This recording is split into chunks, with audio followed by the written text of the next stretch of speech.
Hello and welcome to Burning Questions, another edition. We're back on track. It is episode 2 of season 2, and what a special we've got here. Because the Queensland Carnival's coming up, we're trying to improve interstate relations. So we're going to a couple of blokes who are up in the Sunshine State. We're going to start with you, Tara Tom Hogan. How's it taken us so long to get you on Burning Questions? And you ready to roll? Oh, I don't know. Yeah, I'm ready to roll. Just, wait and something happens, Well, finally, something is about to happen, and I can see you've had a little bit of assistance. Let's call a spade a spade. You're one of the great bookmakers and punters of all time, but getting onto the teams meeting, there's been a little help from out wide, Tara. Yeah, plenty of help. Sue set us up here, and we're not sure about the technology, but Sue's a technical girl. She gets things flying.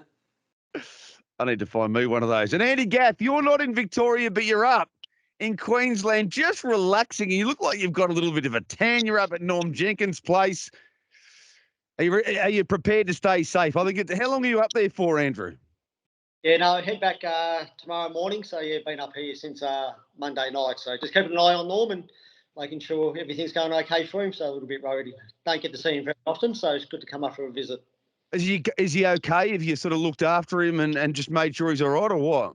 Yeah, no, he's okay.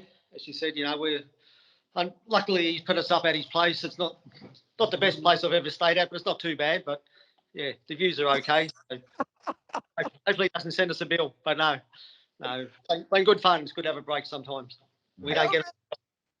How about the opulence on the chandeliers or whatever? I mean, that seems unnecessary. We know you've got money, Norm. That just seems flagrant for mine, but we love him, and certainly Andy does. Great connection they've got. And Skeeter, could you show us around your mansion as well? Is that all right? It looks really nice there, wherever it is.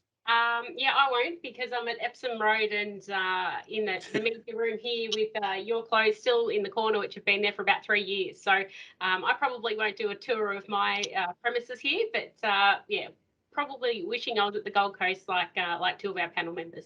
If you could pack up a bag of those clothes for me and bring them in for the Friday form panel tomorrow, I'll be very appreciative. I need a little bit of a changeover. Right, we've got sponsors. Whether you're celebrating a win or shoveling in the stables, Norm Jenkins doing that. You want your staff to look their very best, and you do that with uniforms from Hip Pocket Workwear and Safety. They've got you covered for clothing, protective equipment, and plenty more. Check out hippocketworkwear.com.au. The first of our burning questions, and we'll hand it straight over to our very special guest, Tara Tom Hogan. Are Vic's veteran trotters right for Ultimate Stride's picking in the I didn't do it free for all? Now, he's opened a lot shorter than I would have expected, Ultimate Stride. It was a good winner last week, but he had conditions to suit, and he's $1.90. Talk us through it, Tara. Is he the on-top selection, number 1, and number 2? What does a $1.90 look like to you? No, he's first pick, but the price is ridiculous. I think he'll blow out to around the 220, 230 mark, in my opinion. I've done some prices on the event. I marked him 6-4, which is $2.50. Sports better getting out the $2 now. He'll run black figures, no doubt. A brilliant juvenile, and last week was pretty good. But had the run of the race. Greg drove him well. He found the front and handed over to the right horse and got a good drag into it and come off his back got up the inside and won pretty comfortably. But he's a very, very nice horse, Ultimate Stride, and around the Inter-Dominion time, I think he could probably make the final, Ultimate Stride, but a little bit tricky here. Travel Bug begins all right, and Andy's horse looks like the leader again, McLovin. Had no problem in handling Travel Bug, Brando Prince and Wobbly last time when they met, got across comfortably. So, yeah, but the price is wrong at the moment for mine. I'm not potting him. He's a $2.50 chance for mine. Well, Tara, I'm known as a relatively loose character. I've gotten even looser. I think I marked him $3.50. So I'm glad nobody can bet with me because he's $1.90 at the moment with the tab. What's up behind you, by the way? Are they all previous form guides that you've stapled? No, that's the trials. That's the trials. They're all the Melton trials that we've done over the last 5 weeks. Got to every one of them. Andy was at quite a few of them. There's a Geelong trials up there, and Maryborough, whatever I've done. So I have all the trials on the back. I wouldn't be surprised. So I can just turn around like this, Bono, like this. instantly look at the trial on either side. That's why you got the swinging chair. There'll be some people with magnifying glasses watching Burning Questions, seeing what they can find out from the trial sheets behind you. Skeeter, what are your thoughts? You were very keen on Ultimate Stride last week. I just think that was a perfect situation for him. He was $2.10. He won well. I can't have him at odds on. He's my top tip, but I don't think I'll even be having a bet in the race. I know that's sacrilege, but I don't think I'll be having a bet in the race. Yeah, completely in the same boat as both Tom and yourself. I'm not as keen as I was last week. Bond conditions just look like they suited there a little bit better than they do here. Look, in saying that, he is on top for me, but yeah, I couldn't dive into the $1.90, no way, no. And I just think there's quality horses on the front row, back row, racing really well. And Greg probably didn't fill me with stacks of confidence when we spoke to him after the win. He said there's plenty of improvement to come, so no doubt he would have benefited from that run last week. But yeah, maybe we won't see the best of him, the absolute best of him, until another 3 or 4 runs potentially. We know he's only lightly raced, so can absolutely win, but I won't be having a bet at that price.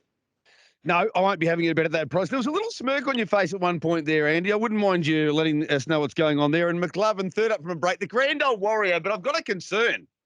There are rumours swirling that his trainer hasn't been with him for a few days. So, I mean, I've got my concerns that he can improve third up from a break. What are your thoughts?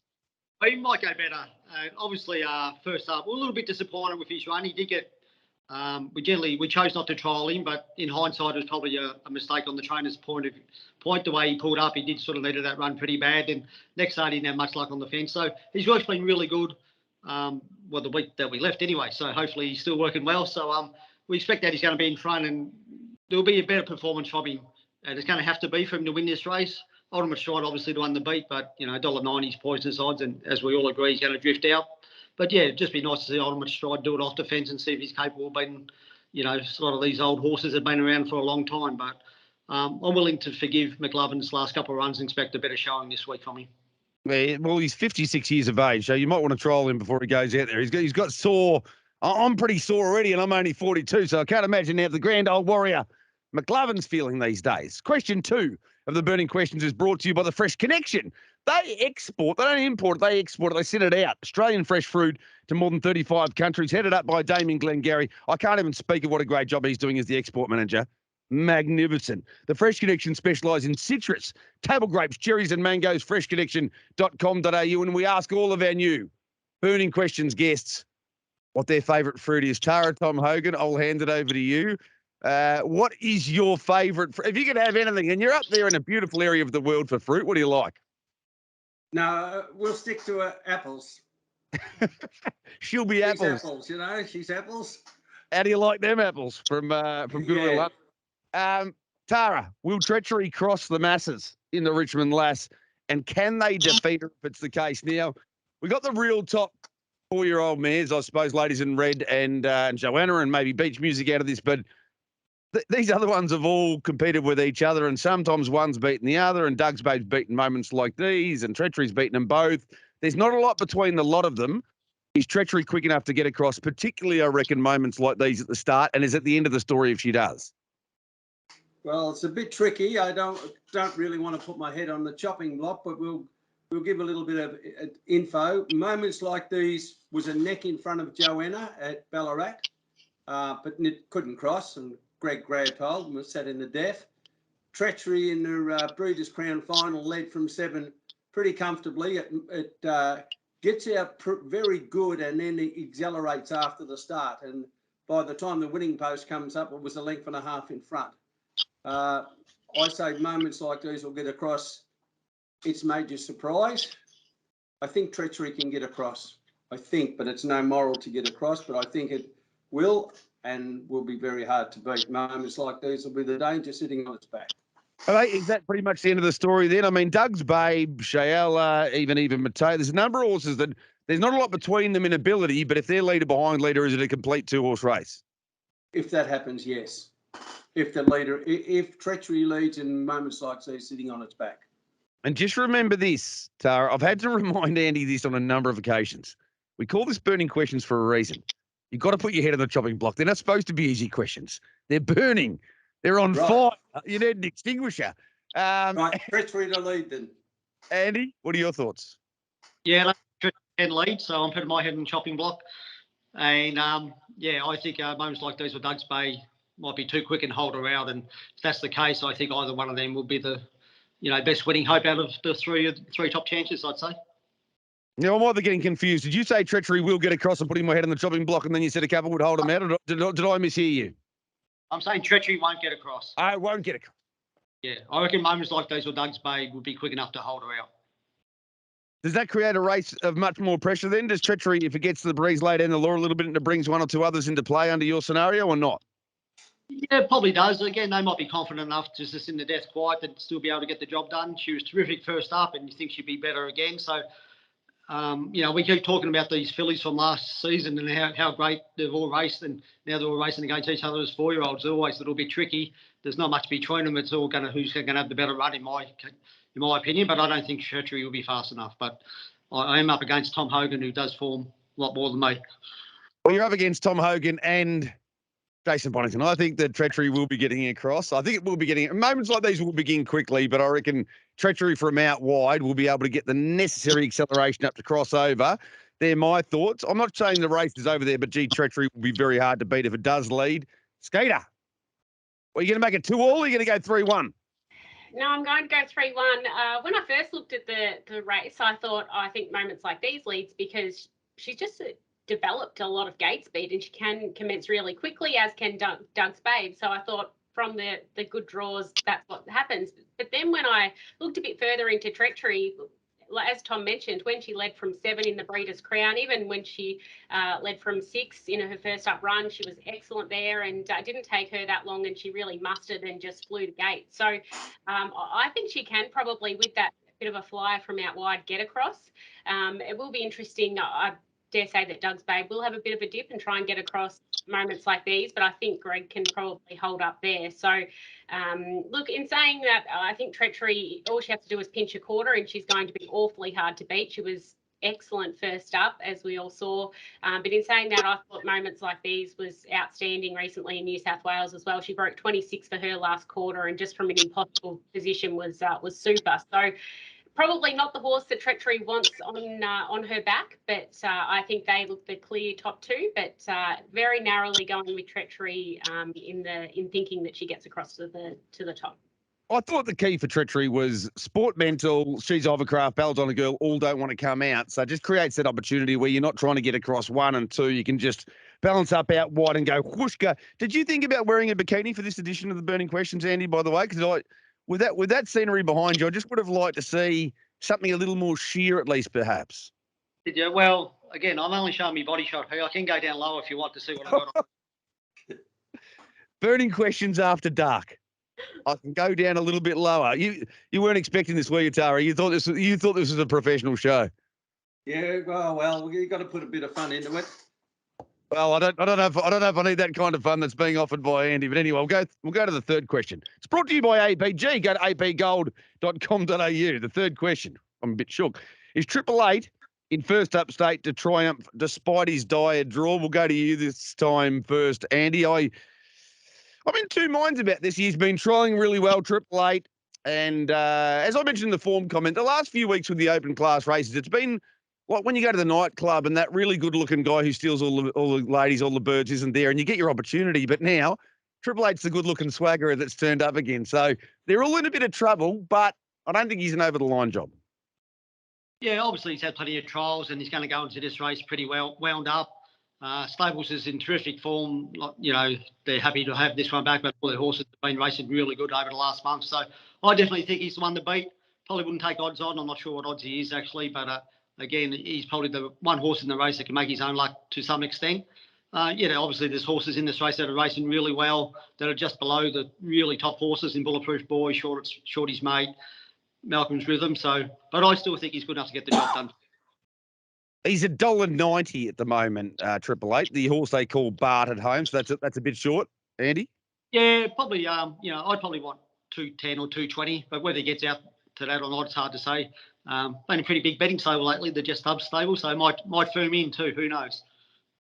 There you go. It's a bit short, like whatever Andy's wearing downstairs. Skeeter, what are your thoughts here with with Triple Eight. $1.90. Look, I must admit, I marked him $2, but there's one horse in particular I'd be happy to play around him, and it's not the second favourite. I'll tell you in a moment. Skeeter, what are your thoughts? Yeah, look, I think he is a quality horse. We have seen that, and he's really versatile. So 3 trials under his belt, all have been good. So I think he'll be fairly forward for this. And Greg will probably wait till the dust settles. Everyone finds their positions, and I think he'll be off and around them and controlling things from there. So yeah, I think he's the one to beat. You know, he's probably about the right price for mine. Wouldn't want to dive into anything shorter, but yeah, the one to beat. What do you reckon here, Tara? The one that I speak of that I reckon is it get a little bit hydrated there. It's getting nice and warm up on the Gold Coast. Part of Desi G's going up there as well. Maybe she can say a lot. No, in fact, it's not partying with you guys. No. Let's pull back on that. Right. I'm thinking to myself, Reactor Now might be able to get the front. And if Triple Eight wants to sit back here because it's first up from a break, Reactor Now grows a leg, maybe a leg and a half when he's in front. He's about $7. But are you declaring Triple Eight or otherwise? I'm pretty keen on, I'm not declaring it, I'm pretty keen on Triple Eight. I've seen all these trials. His last one was a beauty. Okay, he had it pretty easy. He found the front at the 1500 and had it pretty easy in front. 55.7, 26.5 head on his chest. Beat Better Eclipse pretty comfortably. I just think he'll round these up and he'll be too quick for him. But I'm with you, around even money. I'd want $2 or $2 plus. I don't want to take red figures. Well, the concern always is, isn't it? I mean, he might be the best horse in the race, but it's first up and there's bigger fish to fry, and it's just how you drive the horse as well. Well, the July Carnival starts in Queensland. You would think he'd be heading up this way. And they have been known, the team, despite their new reputation as a massive punting stable, of being pretty quiet with a couple of their good ones first up from a break. So I would also need better than $2. Final question of the burning questions is brought to us by Falvo Fruits, specialists in table grapes, not apples, sorry, Tara, but you might like table grapes as well since the 1960s. Michael and Josie Falvo are keeping the tradition going. God bless them, and everyone loves their grapes. Everyone I've ever met loves grapes. Keep an eye out for Falvo Fruits. You know you'll love them. Final question of the burning questions before we get stuck into our best bets. And I've got a bone to pick with Andy, who took it upon himself to get my best bet beaten by a lip in the last race last week, and had the biggest grin on his face I think I've ever seen, even post a Group 1 win. He was so happy. Tara, have pole marking alley secured success for the gifted pair, Blitzen and Swamp? So that's Blitzen and Drain the Swamp in the 2 heats of the Metropolitan Pay Series. Drain the Swamp, I reckon, should lead, Tara, but I'm a little bit, I've got Blitzen clearly on top, but I'm a little bit worried that La Captain might cross it at the start. I don't know what that will mean for the race, but how do you read the two? I think La Captain will get across and Blitzen will be on his back. Major runs the gate quite well, but if you remember Blitzen in the heat of the Derby at Bendigo, he led and handed up to one of the Soho horses. Yeah, La Captain gets across and be pretty hard to beat for mine.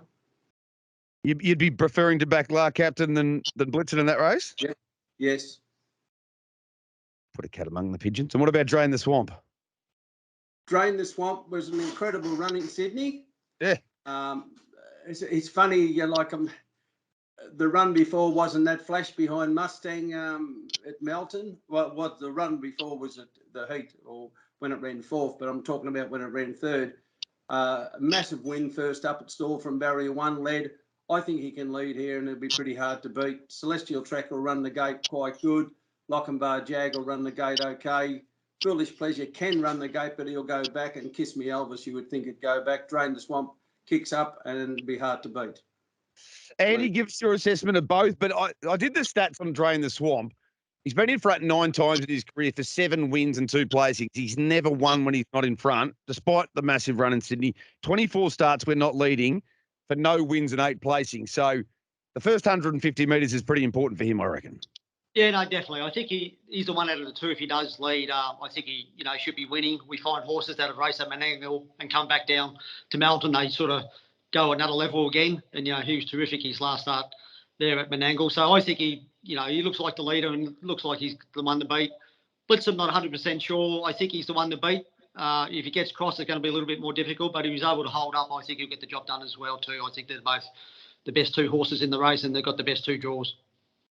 Tara has frightened me. Not for the first time in life. He's frightened me a little bit here, Skater, because I thought maybe even Blitzen was the better of the two. I think both will be winning, but I loved Blitzen's first up run. Captain seems like a nice horse to me, but I don't know where he sits with a horse like Blitzen, who placed in the Derby final last October. Are you with me? Are you with Tara? Are you sort of with Andy? Are you out on your own? What's going on, Skeeter? Talk. I have them both on top. I think they're both going to be hard to beat. I think Drain the Swamp's probably the better of the two chances. As you mentioned, he is a leader, only beaten twice when he has led. So I think he leads and he'll be awfully hard to beat like everyone else. I thought he was superb recently up in the 4-year-old APG final at Menangle. So he leads and very, very hard to beat for mine. And Blitzen, he's never drawn one in his career, surprisingly. So he has shown enough gate speed to hold a forward enough position, but like Tom, I actually thought that La Captain might be able to get across him, but in saying that, I still think that Blitzen can probably do no work and then sprint lane past him late. So both on top for mine, but I think the better of the two chances is probably Drain the Swamp. Now, before we get to the best bets, I need to ask both Tara and Andy a question to ask Norm. If Skeeter and I were to pop up maybe for a few days during the Queensland Winter Carnival, might there be a spare bed, a rollout cot somewhere we might be able to visit and stay up in Queensland while we're there, Tara, or not? Well, at the moment, she's pretty well full, but there might be a little gap for, 4 or 5 days. But there's a few got in there before you. Actually, I had a few come up here for Christmas and they got to the sales, and Jack and Dee Moran, and you could never get them out of the pool and you could never get them to stop drinking beer. I can't promise I'd be any different. I don't know. I'd be less for the pool and more for the beer. But and Andy, maybe if there's no room at Tara's, maybe I'll go and ask him for you. I'm not sure where he's hiding, but he'll be here somewhere. Look at those chandeliers. It's Roving Gath. That's it. This is going to be a new segment. Take you to different people's lifestyles of the rich and the infamous with Andy Gath. Where are you? Yeah, we got him for a second. What's Norm wearing? Norm. Hello. J-Bon and Nikkita want to know if they come up here, they've got somewhere to stay if they come up for the carnival. Not a problem at all. Not a problem. Welcome to have you. Keep up the good work. And that Trots vision, keep that going. It's wonderful. I expected a little bit of a whack, Norm. That's beautiful. I'm a nice guy sometimes. It's just that you get me on the wrong side sometimes. You were invited to stay once before. I'll tell you right now. I'll definitely be staying. It sounds like there's about 47 rooms, so I think there will be room for us, Norm. And we won't swing from the chandeliers. Beautiful home that you have there too. I don't know why you let people like Andy Gath come up and stay, but that's entirely your choice. It's your house. Yeah, well, I did say you could stay as well, so that evens it out a bit. Yeah. Norm Jenkins, what a legend. All right, let's get some best bets before I get even more flustered. We'll start with you, Skeeter. What's your best on the program? Yeah, tough one. I think Drain the Swamp might be a little bit too short. So here's my best. If he's, at least $2, I think I would be happy enough to take that. But I might go with my black booker from this week in Yankee Gold Race 5. I think you'll be able to find the top, and over the short, conditions will really suit. So I think the danger in that race looks like Jellyby Nitro, but hopefully we can get an okay price for Yankee Gold. All right, my best on the program for about the 11th time is Soletic in the $100,000 claimer. I just think there's going to be a lot of early speed on. Jawbreaker, Aussie Battler, Doubtless Bay and Sicario, a couple of those horses who've really improved since going to Menangle, will be in the race as well. But I think that Soletic will be stalking them and will beat them. We're going to give the great man, Tara, the opportunity to go last this week, Andy. So I'll get your best bet third. Yeah, well, I got to go with McLovin, the fact that he's in the next room listening to me. So, no, I think McLovin will go a lot better, and I think he's going to find the top. And, yeah, so we know this is probably going to be his last preparation, but I'm sure he's still got a couple more big runs in him. So hopefully McLovin get the job done. And over to you, Tom. No pressure. If you want to get back on this show, you've got to leave us with the winner. Okay. I'll go with La Captain. Oh. Please talk us through a little bit more. Like, do you actually rate him? Do you think he's a pretty good horse, Tara? No, the distance helps. The driver helps. And I think he gets across Blitzen. We very much appreciate you. Who's going to take him on, Bono? You tell me who's going to take him on. He's going to pretty get a soft run in front. You know, Shook up probably in the breeze. I came up with a ridiculous idea, Tara, and I know you've been very generous with me and the fact that you rate my form analysis, but you're going to laugh at this. I think Blitzen will get crossed, and rather than be behind the leader, I reckon Blitzen will pop off, thinking I'm a much better horse. Sit parked outside of it and Blow it beat away. Hopefully. So I've just dropped in everyone's estimation about another 7 levels. And by the way, it sounds like I'm staying in McLovin's room. He's in the house, and I'll get in McLovin's room. I'll just be sneezing all night. There'll be a smell of horsehair in the room that Norm Jenkins gives me. Tara, hope you've enjoyed it, mate. It's been great catching up with you. I've had a good look. I can't see any of that trial information, unfortunately. But apart from that, it's been wonderful having you on Burning Questions, mate. All right. Thank you, Jason. Hopefully we might get back in another 12 months. Good job, Andy. McLovin wins without you there. I think we know that maybe you're not as important as everyone thinks you are, but just you can't actually. You don't have a runner, do you, in that $100,000 claim? So you can't bomb me this week. So that's the main thing. Enjoy the rest of your time up in the Sunshine State. Thanks a lot, guys. Good job, Skeeter. That's been Burning Questions for another week. It's been a very special week with Tara Tom Hogan joining us. And I'll tell you what, I'll be off the show and he'll be your new host if Fly Captain wins that race.